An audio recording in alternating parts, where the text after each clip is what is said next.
Hünkârım, benim anladığım bu Parvus'un arkasında krallar, kraliçeler ve dahi papa var.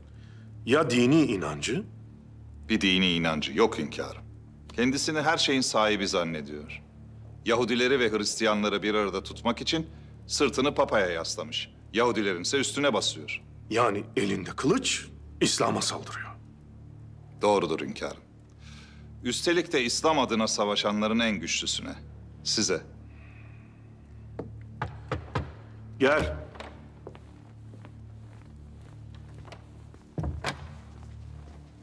Hünkârım, tüccarlar karar verdiler.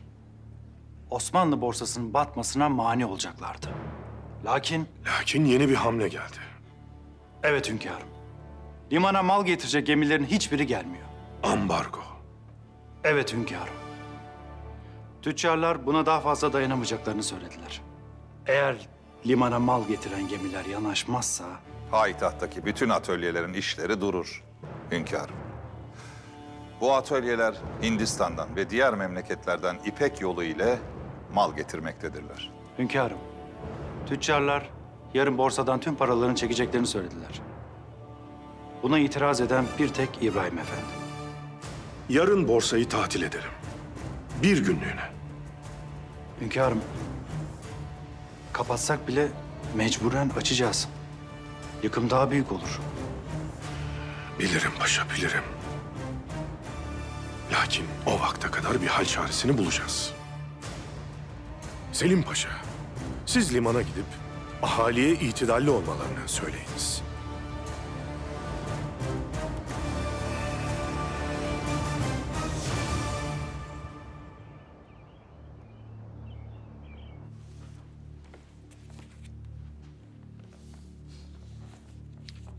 Demek Abdülkadir'e mektup gönderdi ha?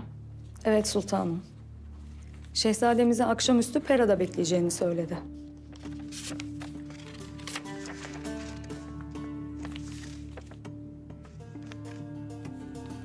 Şehzadem, sizi görmeden saraydan ayrılmaya mecbur kaldım. Bidar Sultan sırf sizden uzaklaştırmak için beni kovdu. Lakin beni dünyanın öbür ucuna da gönderse kalbim ölene dek sizin için atmaya devam edecek. Şimdi çaresizce çocukluk kahramanımın, yüreğimin tek sahibinin gelip beni bulmasını diliyorum.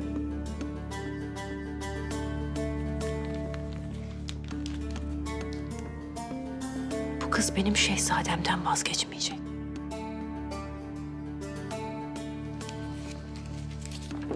Başka bir yol bulmam lazım. Validem.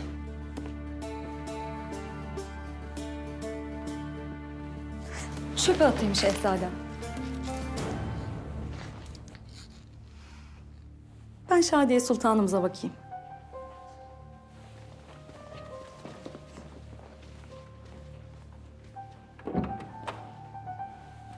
Tahmin ettiğiniz gibi.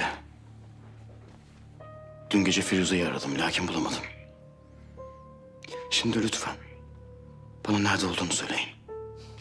Ben Firuze'nin nerede olduğunu nereden bilebilirim ki? Siz göndermişsinizdir belki olduğu yere. Belki de size nereye gideceğini söylemiştir. Hayır söylemedi. Ben bilmiyorum. Zaten bilseniz de söylemezsiniz, öyle değil mi? Hakikati söylemem gerekirse Abdülkadir, evet. Aynen öyle. Bilseydim de söylemezdim. İkide bir bu kızla alakalı benim karşıma dikilmen beni çok kızdırıyor. Bu kız sana uygun bir insan değil oğlum. Anlamıyor musun? Ne buldun bu kızdan? Nasıl gözünü boyadı anlamıyorum. Ne mi buldum? Hiç. Sadece sevdi beni. Hem de çocukluğumdan beri. Bütün hatalarımla, bütün zaaflarımla sevdi beni. En güçsüz zamanımda bana cesaret verdi. O kızın yanımda olması bana iyi geliyor validem. Abdülkadir. Evladım. O kızın seni umursadığı falan yok. Sadece kendi hırsları için yaklaştı sana. O kız seni sevmiyor. Niye validem? Ben sevilecek bir adam değil miyim? Ama doğru. Sizin gözünüzde sürekli azarlanacak bir adam olduğum için inanması zor geliyor, öyle değil mi? Belki de sizin görmediğiniz meziyetlerimi görmüştür. Olamaz mı? O kızı inşallah bulurum.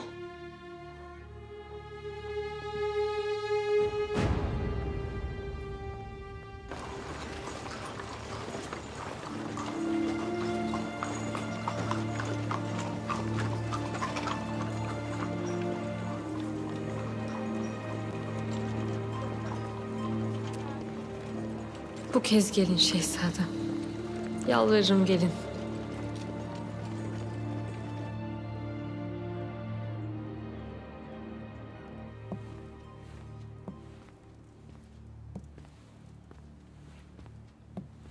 Bütün bu işlerin arkasında Herzl var. Hünkârım, Herzl'ın bu işe gücü yetmez. Onun arkasında yalnızca fakir Yahudi işçiler var. İyi ya işte. Herzl bunu bilip sırtını büyük devletlere, onları koruyan tüccarlara dayamak istiyor. Hünkârım, zannımca Herzl denizin ortasında gemileri durdurabiliyorsa mutlaka Parvus'la olan ilişkilerini kullanıyordur. Denizin ortasında seyreden gemiyi durdurabilmek için mutlaka bir haberleşme şekli vardır paşa. Bunu bulmalıyız.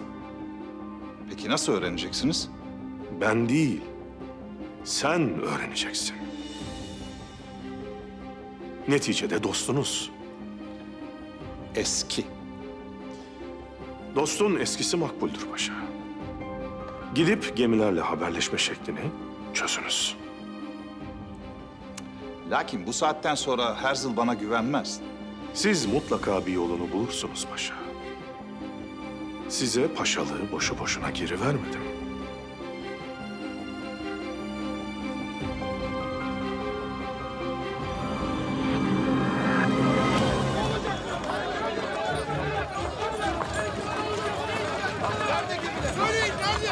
Siz kaldık paşam.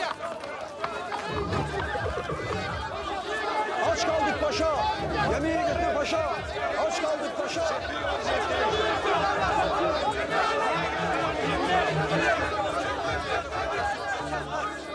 En kısa zamanda gemiler limana yanaşacaktır. Evelallah devletimiz sizinledir. Biz devleti yanımızda görmüyoruz. Bekleyecek vaktimiz de yoktur. Devlet de Yıldız'dadır. Gerekirse oraya da gideriz. Hünkârımızın buna izni yok. Mesele çözülünceye kadar herkes evine gitsin. Yok öyle ama. Madem saraya da gidemiyoruz, toplanıp burada bekleriz. Gerekirse saraya da yürürüz. Malımızı almadan bir yere de gitmiyoruz. Efendi, paşayı duydun. Mesele çözülecek. Daha ne kadar bekleyeceğiz? Gemi hala gelmedi. Sabredin, mesele çözülecektir.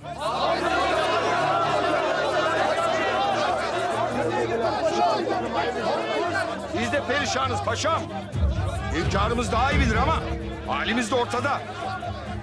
Sabredin, mesele çözülecektir. Biz bu esnaf takımından değiliz ha. Biz hünkârımızın yanındayız. Ama siz bizi bir görüştürseniz onunla. Olmaz efendim, şimdi olmaz. O vakit biz de sesimizi duyuralım. Galata'da eylem yapalım. Biz sultana karşı değiliz. Ancak gemileri getirmeyenlerin İngilizler olduğunu biliriz. Sefarete yürüyelim. Hünkârımızın izni olmadan olmaz. O olmaz, bu olmaz. Siz gidin hünkâra bir deyiverin işte.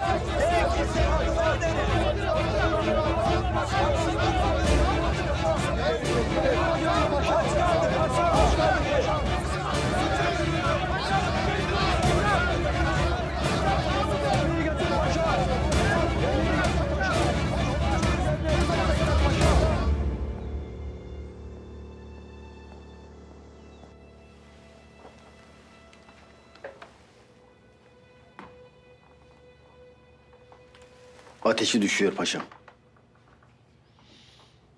Ateş. Bir şey diyor. Sayıklıyor öylesine. Siz çıkabilirsiniz. Lüzum duyarsak biz sizi çağırırız. Peki paşam.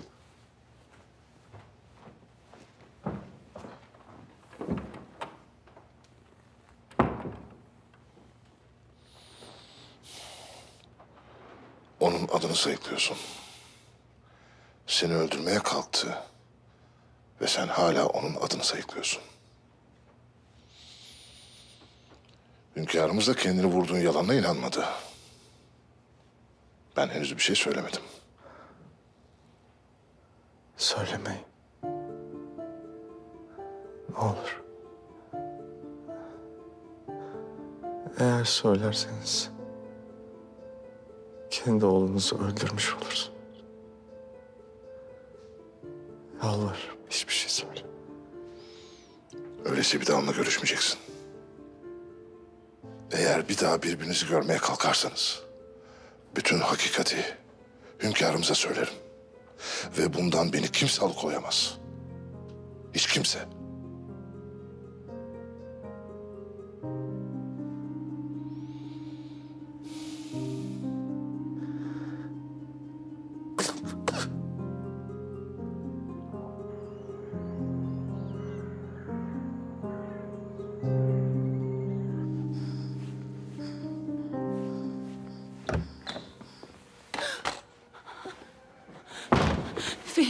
Fehmi halam evde mi? Evet, salonda. Ben çıkıncaya kadar onu oyaladım ama meşgul et onu. Tamam mı? Nereye gidiyorsun abla? Hayır. Benim Kemalettin'i görmem lazım Fehmi, dayanamıyorum. Abla yalvarırım, yapma artık. Naime'yi gördün. Kemalettin Paşa ölmüş olsaydı bu kadar iyi olabilir miydi? Tamam inandım. Ben onun ölmediğine inandım ama benim yine de onu görmem lazım. Ya beni affetmediyse, ya bana kızgınsa ayaklarına kapanıp afflemem lazım ondan. Tamam mı? Hayır abla gitme. Hayır abla, hayır gitme. Abla. Hatice dur. Nereye gittiğini sanıyorsun sen? Hala ben Kemalettin'le konuşup geleceğim. Buradan beni çiğneyip geçebilirsin ancak kızım. Hala ne olur bırak gideyim, yalvarırım bırak. Hatice'm kendine gel yeter artık. Kendine gel. Yalvarırım ne olur. Yeter diyorum bak kızım, başka bir felakete daha sebep olacaksın. Yapma, ne olur yapma. Ne olursun bırak gideyim. Hayır, hiçbir yere gidemezsin. Zaten zor ikna etti Mahmut Osman Paşa'yı. Eğer seni görürse, Kemalettin'le konuştuğunu öğrenirse bu sefer durmaz. Gider abime söyler. Ne olur yapma kızım. Yapma.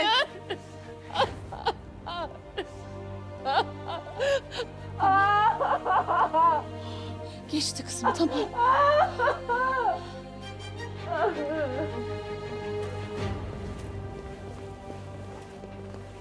Yani Bay Herzl, eski bir dostunuza ikram edebileceğiniz bir fincan kahveniz dahi yok mu? Yok Mahmut Paşa. Ne söyleyecekseniz söyleyin ve gidin. Anlıyorum. Siz bana çok kızmışsınız. Haklısınız da. Lakin bir sorun bakalım.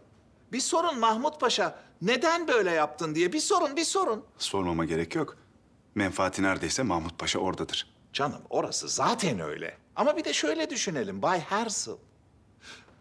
Ben Bay Parvus'a bütün dostluğumu verdim. Karşılığında o bana ne verdi? Bir hiç. Canım böyle de dostluk olmaz ki. Değil mi? Ben de mecbur kaldım. Abdülhamit'ten yana oldum. Başka bir çarem de yoktu. Parvus'un dostluğunu bırak. Düşmanlığını kazanma Mahmut Paşa. Madem Abdülhamit'in tarafındasın, sultanla konuş da Parvus'u serbest bıraksın. Öyle mi? Bu son söylediğinize hemen bir irade gösteriyorum. Takip ediniz lütfen. Sevgili Bay Herzl, bu son söylediğiniz olacak şey midir Allah aşkına? Okudunuz mu? Böyle bir şey nasıl olur Bay Herzl?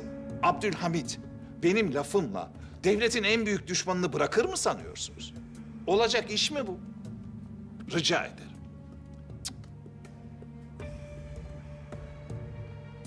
Siz şimdi bütün bunları bırakınız da bana söyleyiniz. Bundan sonra siz ne yapmayı düşünüyorsunuz? Belki benim size bir faydem dokunur. Biz ne yapacağımızı gayet iyi biliyoruz Mahmut Paşa. Karşımıza çıkmayın kafi. Beni üzüyorsunuz. Bay Herzl, şunu bilmenizi isterim. Ben sizin yanınızda değilim. Doğru. Lakin ben sizin karşınızda da değilim. Yani sürekli beni konuşturuyorsunuz. Vallahi ağzım kurudu. Bir bardak su verin bari.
Asıl sizler Mahmut Paşa'nın düşmanlığını kazanmayın.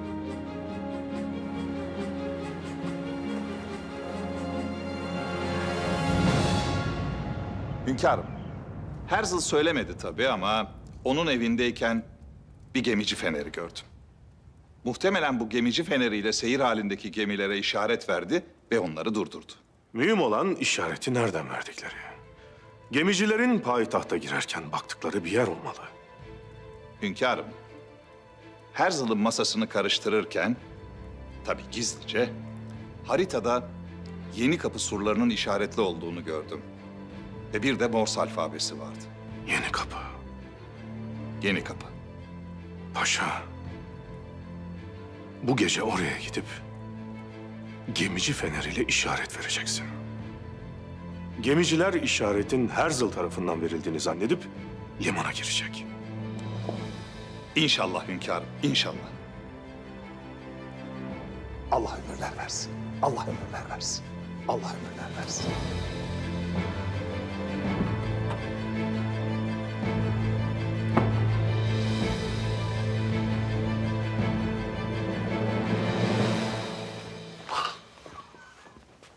Benim aslan oğlum, benim prensim. Gel, gel.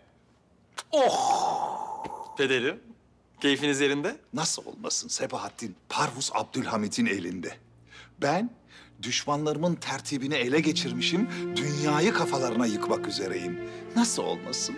Bir dakika Pederim, sen kimden nasıl öğrendin bunu? Herzl'dan. Bak Sebahattin, ben fenerle gemilere mesaj göndereceğim. Bunu gören gemiler limana yanaşacak, malları indirecek. Böylece ticaret devam edecek. Sebahattin, yemin ederim bu hızla devam edersem saraydaki yükselişime düşmanlarım bile şaşıracak. Düşman kim? Pederim, ha? Dost kim? Sayalım. Parvus, Karasu ve Herzl düşman. Abdülhamit ise tek dostumuz. Eksik saydın. Onları düşman gören beni dost göremez.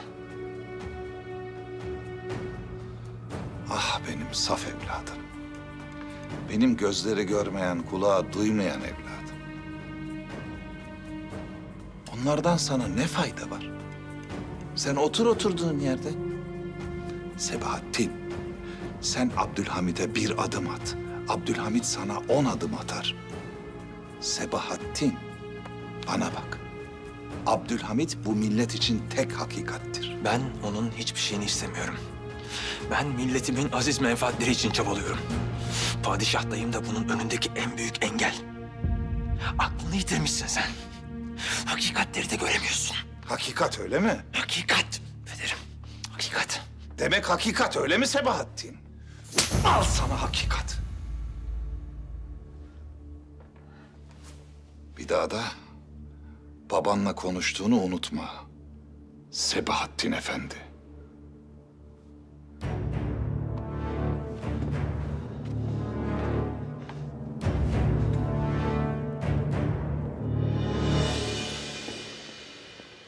Gelin paşalar, buyurun.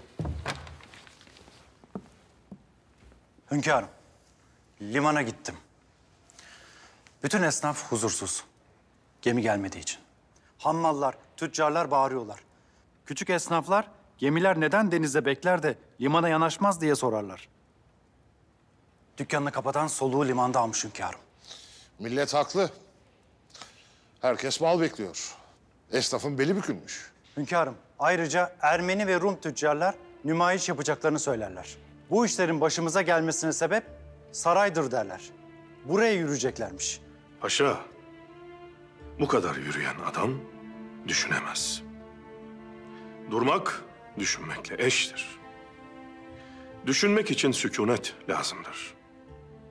Yürürken gördüğün her yer hızlıca geçer önünden. Hünkârım, hammallar da İngiliz sefaretine yürümek isterler. Gemilerin gelmemesinin sebebini İngilizlerden bilirler.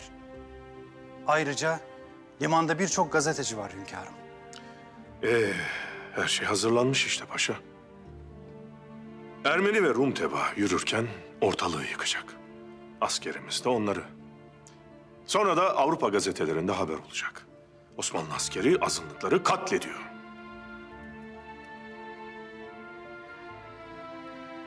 Hünkârım, saraya yürümelerine izin verecek miyiz? Bu yürüyüş talebelerinki gibi olmayacaktır. Asker araya girerse çok kan dökülür. İzin vermesek de yürüyecekler paşa. İzin verelim. Ama hamallara da aynı mevkide izin verelim. Onlar da limanda nümayişlerini yapsınlar. Hünkârım, bu kadar kalabalık bir güruh ne edeceği belli olmaz. Osman Paşa'm, siz limana gidiniz.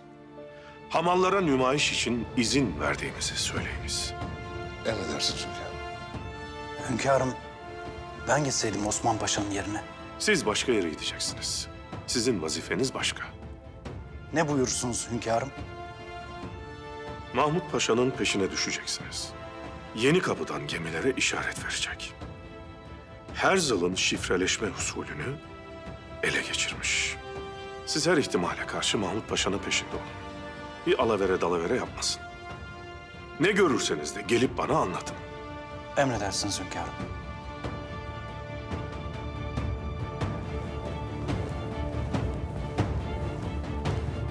Pederim bütün tertibinizi öğrenmiş. Nasıl? Kimden öğrenmiş? Senden. Yeni kapıdan gemilere fenerle mesaj vereceğini söylüyor.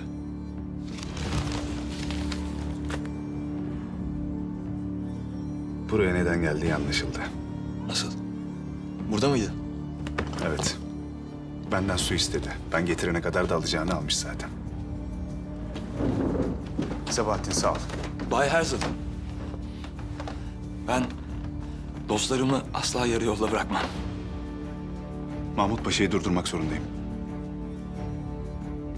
Sen hakikatli bir dostsun Sabahattin. Hakikatli. Hakikatleri de göremiyorsun. Hakikat öyle mi? Hakikat al sana hakikat. Hakikatli.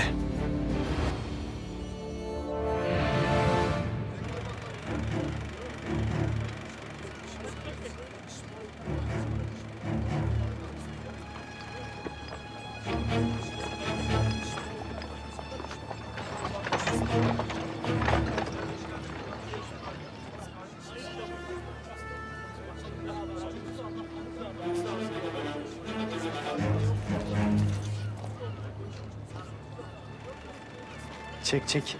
Askerleri de çek. Gazeteye haber yaparız. Kanlı nümayiş. Askerler halka acımadan saldırdı.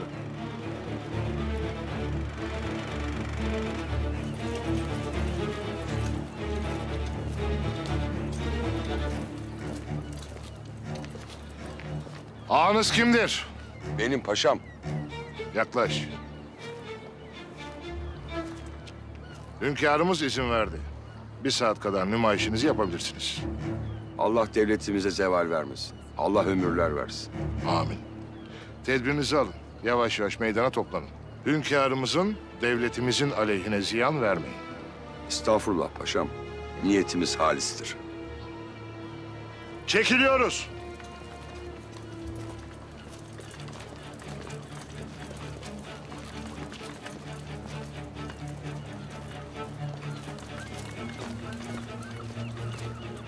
Askerler çekiliyor. Buradan haber çıkmaz artık.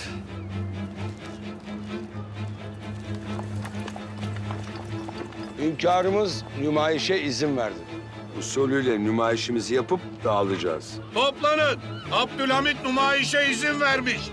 Zalim Sultan hesap verecek. Zalim Sultan hesap verecek. Ne diyorsun sen? Abdülhamit izin vermedi mi nümayişe? Sen küfret diye değil, hakkı söylemek için izin verdi. Mallarım gemide kaldı zaten. Sen ne diyorsun? Ne diyorsun lan? Çekil şuradan. Çekil.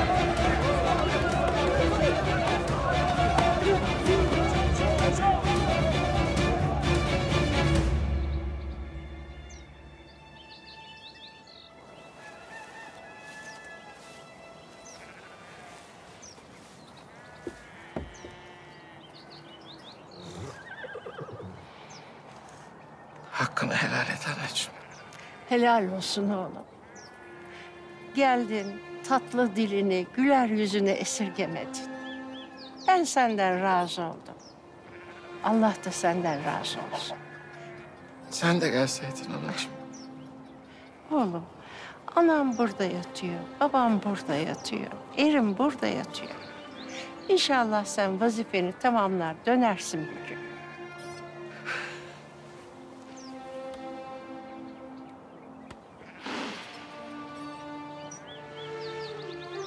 Eskoku Hanım benim.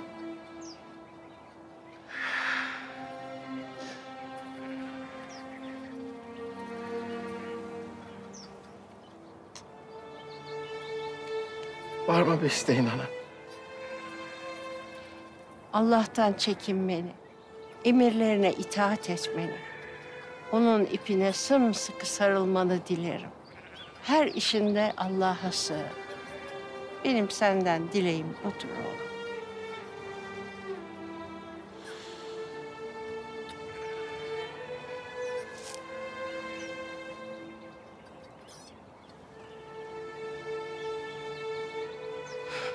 Allah'a emanet anacığım. Selametle olun, yolun açık olsun.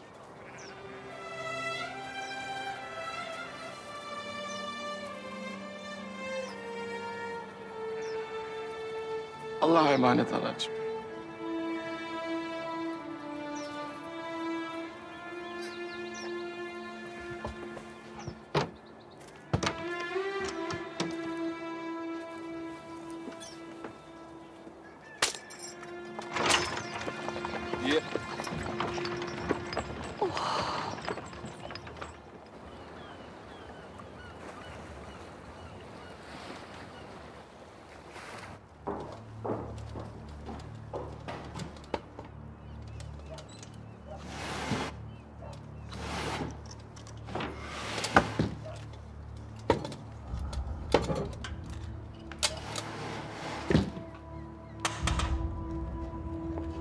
Evet. Yazıktır, günahtır. Bunca insan işinden gücünden oldu. Sanki böyle yapınca Abdülhamit Parvus'u bırakacak. Laf. Şu feneri çakalım da herkes biraz ekmek yesin. Bay Erzıl, ne işiniz var burada? Yanımızda değilsin. Karşımızda da durma.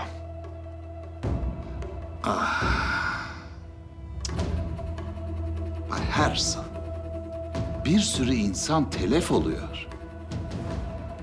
Parvus kendi başının çaresine baksın. Müsaade buyurun da biz şu işareti verelim, gemiler limana girsin, değil mi?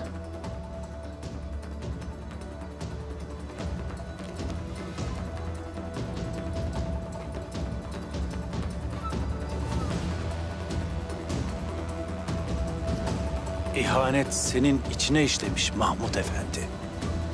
Senin her şeyin yalan.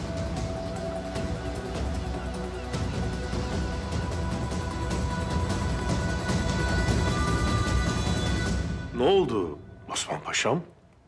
Tüccarın nümayiş seslerini duyamadık. Limandan çıkamadılar hünkârım.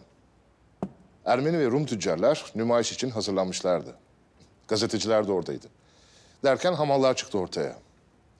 Sizin ve devletimizin hakkında ters konuşanları bir güzel dövdüler. Yarın gazetelerde küçük bir havadis olarak çıkacak. Sonra da unutulup gidecek. Siz hamallara nümayiş izni verdiğinizde anlamalıydım ne yapmak istediğinizi.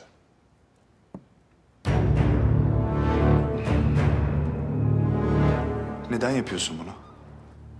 Neden geçtin Abdülhamit'in tarafına? Küçük fikir ayrılıkları. Bilirsiniz. Ben teferruatlara takılan biriyim. Bana istediklerimi kim verirse onların yanında olmayı severim. Şimdi müsaadenizle şu işareti vereyim. Çakmak vardı. Buna müsaade edemem. Bay Herz. Beni vuracak mısın? Eğer ellerinizi o fenerin üstünden çekmezseniz kim vurduya gidebilirsiniz. Fenere sebep. Şimdi lütfen geriye gidiniz. Mahmut Paşa. Geri bas! Bas!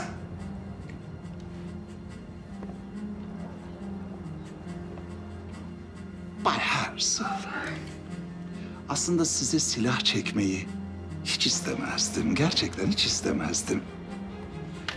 Ama işte...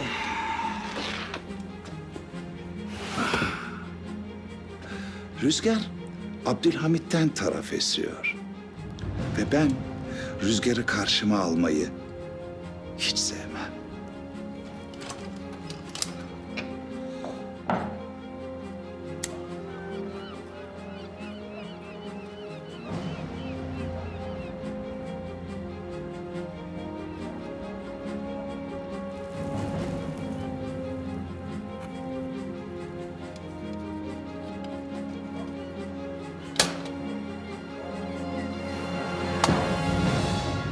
Rüzgar tersine döndüğü zaman dostluğumuzu kazanmak için çok iyi bir teklif yapman gerekecek.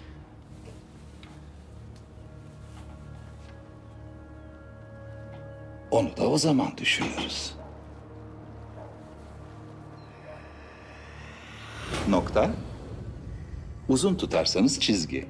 Morse alfabesi. Nokta. Çizgi. Nokta. Çizgi. Nokta, nokta. Çizgi. Ve son olarak 3 nokta ve bir uzun çizgi. Ha?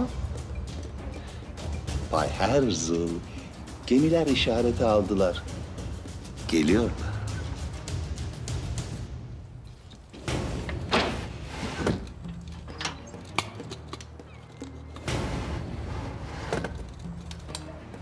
Müsaade edin.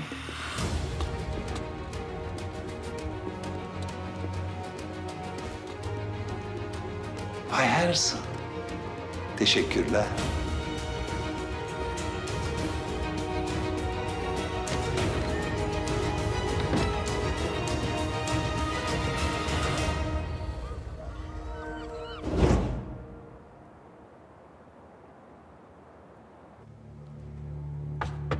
Gel.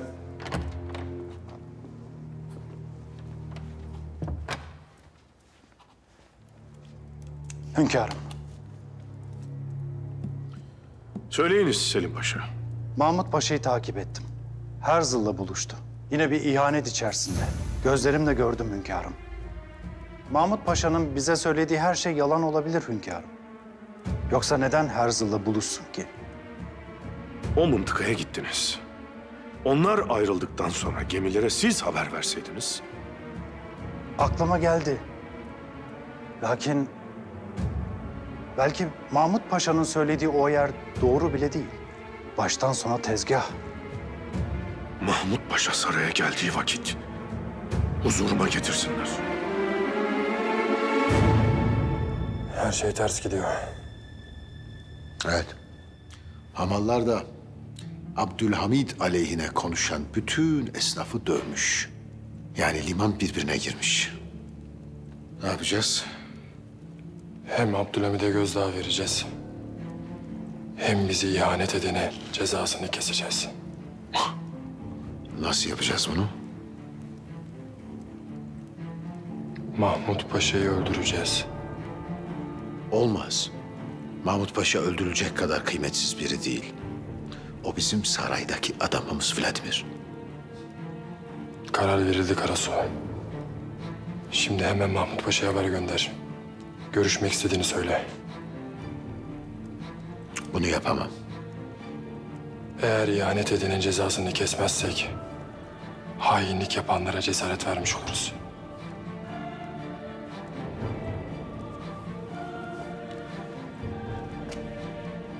Marco'yu ifşa etti.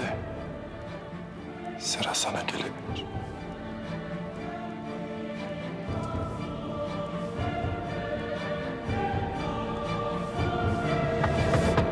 Gel.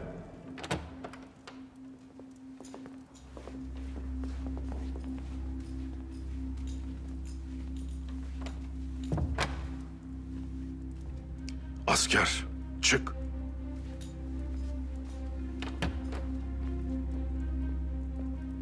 Yine mi ihanet? Af buyurun hünkârım. İnkar etmeyin paşa. Gözlerimle gördüm. Herzl yanınızdaydı. Hünkârım, Herzl peşime takılmış gelmiş. Bana mani olmaya çalıştı. Ben de silahımı çektim, Herzl'ın alnına dayadım. Herzl'ı durdurdum. Daha sonra da gemilere işaret vererek hepsine limana yanaşma emri verdim. Yalan söylüyor hünkârım.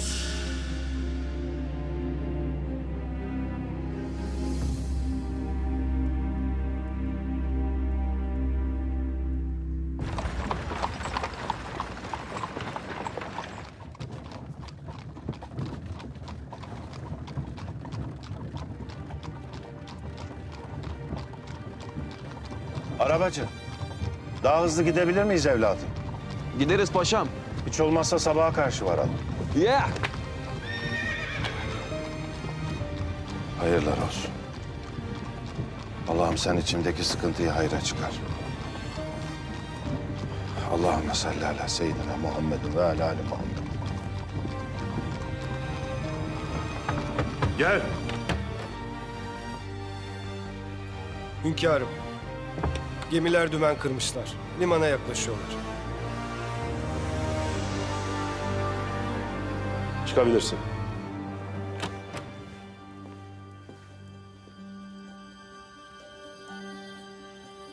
Biz o hataya bir kere düştük Selim Paşam. Bundan sonra da hünkârımızın zararına hiçbir işin içinde yer almayız evelallah. Dilerim siz de bu yaptıklarınızdan dolayı bir parça da olsa utanmışsınızdır. Selim Paşa. Elimizde delil olmadan lafla siyaset yapsaydık bu gemi çoktan batardı. Şimdi anladınız mı? Tahsin Paşa niçin mühimdir? Anlıyorum hünkârım. Hata ettim. Tam emin olmadan havadisi size getirmemeliydim. Neyse ki Mahmut Paşa'nın yaptığı bu büyük hizmet sayesinde gemiler limana yanaşıyor. Ne de olsa bir Osmanlı paşasıyız hünkârım. Affınıza mağruren. Bu Herzl karşıma çıktı. Kefere. Bana mani olmaya çalıştı. Tabii ben de çektim silahımı. Dayadım alnına. Şaşırdı kaldı. Benden hiç böyle bir şey beklemiyor tabii. Daha sonra da hemen fenerle gemilere şifreyi gönderdim hünkârım. Gemiler limana derhal yanaşsın emri verdim. Kaptan çek limana dedim. Kaptan çek limana çek. Şifreyi gönderdim. Tabii ne de olsa bir Osmanlı paşasıyım. Korkacak halimiz yok. Hem de kimin paşasıyım? Hünkârımız Abdülhamit Han'ın paşasıyım. Evelallah. Boynumuz eğilecek değil ya. Dimdik ayaktayız. Evelallah. Böyle bir macera yaşadım. Affınıza mağruren size de anlatayım istedim hünkârım. Peki. Allah ömürler versin hünkârım. Allah ömürler versin. Allah ömürler versin. Selim Paşa. Aç evladım aç aç.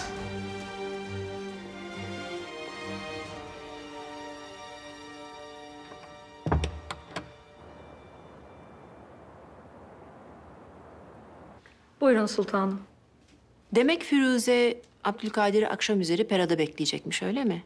Evet sultanım. Lakin gene şehzademizi göremeyecek. Abdülkadir'in yerine sen gideceksin Latife. Ben mi? Evet sen.